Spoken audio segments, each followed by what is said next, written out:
we have some picks. It is Caleb Calhoun who is going to make you money. So how are we setting this up? We're going to start off with some picks that Caleb kind of likes, and then Caleb's Casino is going to take us to the picks that he really likes, the picks of the week. So let's run through these.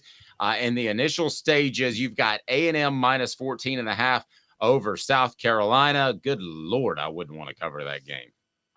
I would not. I keep saying, by the way, just to get it out there, I was horrible last week, and I apologize. I was 5-12 overall, 1-2 on my bets of the week. I'm 85-78 on the year, though, and still 12-12 in picks of the week, which is losing money, but I'm gonna get it back this week. Don't worry.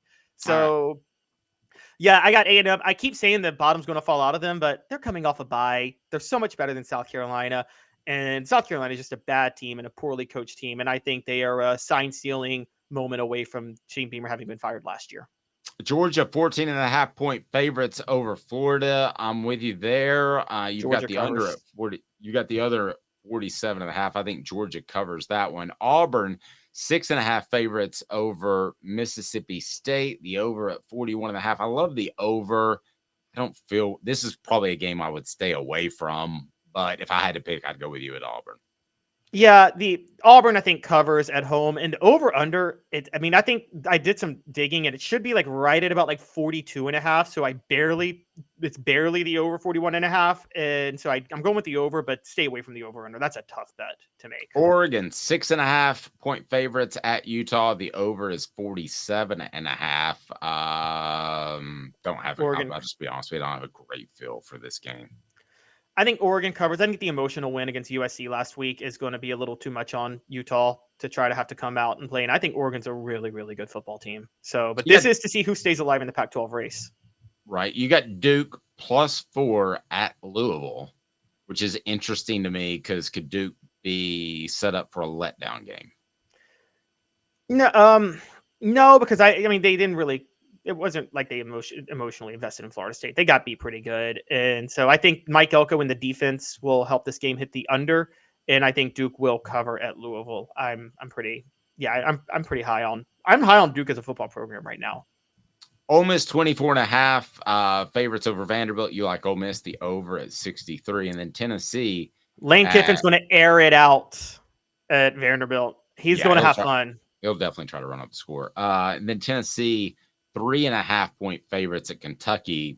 You like Tennessee. You like the over at 51.5. I don't know why. I mean, what makes you think that Tennessee can throw the ball? Because last week the over hit at 45, and the over hit by 9 points. And I think Tennessee has a new element to their offense with Joe Milton running with it. And I think that'll open up enough big plays. And so I think Tennessee does hit the over at Kentucky in this one, and they cover the 3.5. I know it's risky, but yeah, I think I'm seeing something like a 35-21 type game, 35-28, something like that. If this was 4.5, would you still take Tennessee? Yes, I would. Okay. I would too. Now the picks of the week, the ones that you're going to make money on: Colorado +17 at UCLA. Why? I think so. Colorado, yes, there was that upset 2 weeks ago, but they've had a bye. And more importantly, given who they got in the transfer portal, Dave, you and I know, and Deanna said this, what's holding him back right now is he doesn't have the quote unquote dogs in the middle, but he's got the skill players on the outside. And that'll allow him to compete with Chip Kelly, who just runs a totally finesse offense. So I think UCLA wins, but I don't think they win by 17. I think Colorado puts up a fight in that one because of Shedeur Sanders. No, I tend to agree. And I watched Deion Sanders' press conference yesterday, and he was like, I hated the bye. I didn't want the bye. So I guarantee you he was hard on his team with the bye. Oregon at Utah, the over is what you love, 47.5.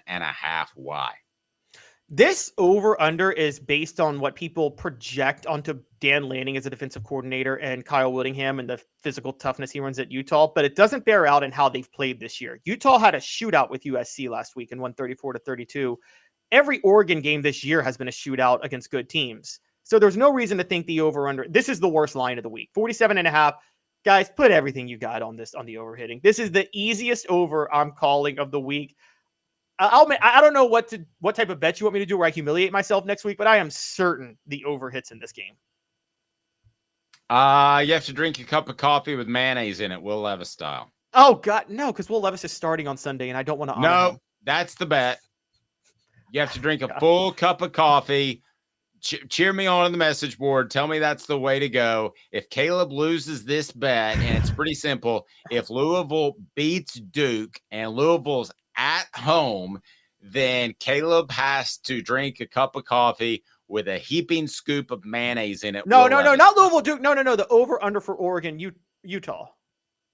Oh, I was talking about the Duke money line at Louisville. No, that one. No. I'm not betting on that. Like, I'm betting on it, but I'm not betting a cup of coffee with mayonnaise. I can talk. You want to talk Duke money line at Louisville real quick? Yeah, I thought that's where we were. No, I was on Oregon, Utah. That's when I'm all in. Over, under. Take Oregon, Utah over 47.5. If the under hits, you got to parlay this. If the under hits and if Will Levis wins on Sunday. No, I'm not parlaying. Listen, if you think that Caleb Calhoun is scared, then go ahead and call him out on the message board right now, because I think he's scared, and I think that he feels kind of good about this. I'll give you any one of your best bets. How about that? Any one of your best bets. You've got 3 of them. Colorado plus 17 at UCLA, Oregon at Utah, the over 475. 47.5. 47.5. 475 would be a lot of points. And you got the Duke money line at Louisville. So what's your Mayo bet? What's your Mayo bet? My Mayo bet is Oregon, Utah, over 47.5. And to break down Duke money line at Louisville, you guys want to get rich? Jimmy can disagree with me. John probably agrees with me. Mike Elko is the smartest coach in college football. He's the best coach in college football. He is light years ahead of the rest of the country as a head coach right now. And Duke is going to upset Louisville because even though Jeff Brom is a good coach, Mike Elko is a great coach, and they're not that far behind talent-wise. Every school in the country would shoot Mike Elko in the leg to get Kirby Smart. Just saying. No, I would. All right.